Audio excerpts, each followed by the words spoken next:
Bismillahirrahmanirrahim. Welcome to my channel. Today topic is the disease of HIV/AIDS. So let's start. HIV stands for Human Immunodeficiency Virus.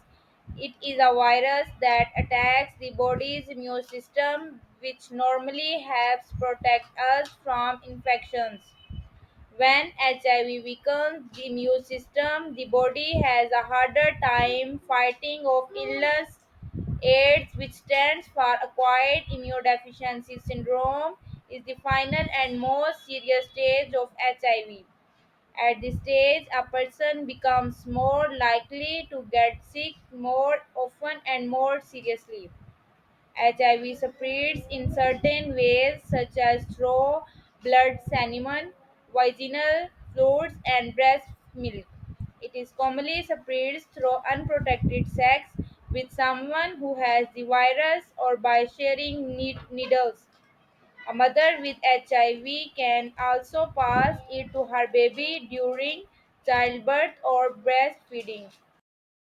However, HIV is not spread by hugging, kissing, sharing food, using toilets, or through mosquito bites.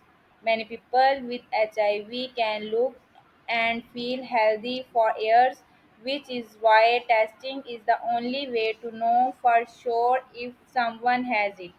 Earlier testing is important because it allows people to start treatment sooner. While there is no cure for HIV, there is a treatment available that helps people live long and healthy lives. This treatment is called antiviral therapy or ART. ART helps control the virus and strengthen the immune system.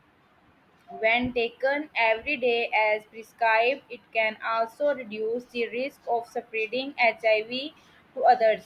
It is important not to skip doses as that can make the treatment less effective.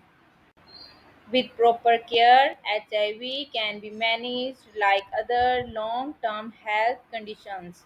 People with HIV can work, go to school, have relationships, and even have healthy children.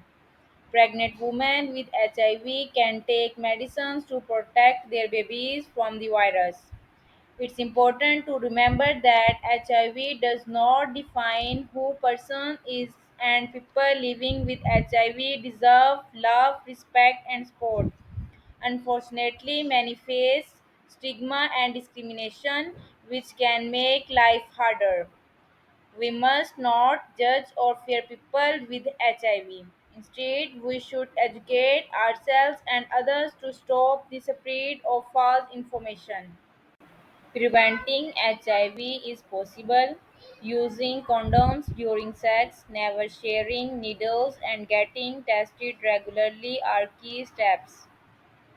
There's also a medicine called PrEP for people who do not have HIV but are at high risk. Doctors can help decide if PrEP is right for you. Everyone can help stop the spread of HIV by learning the facts, practicing safe behaviors, and showing kindness. HIV is no longer a death sentence. Thanks to science and treatment, people with HIV can live long, happy lives. More research is being done to find a cure, and until then, we must continue spreading awareness, offering support, and ending the stigma together.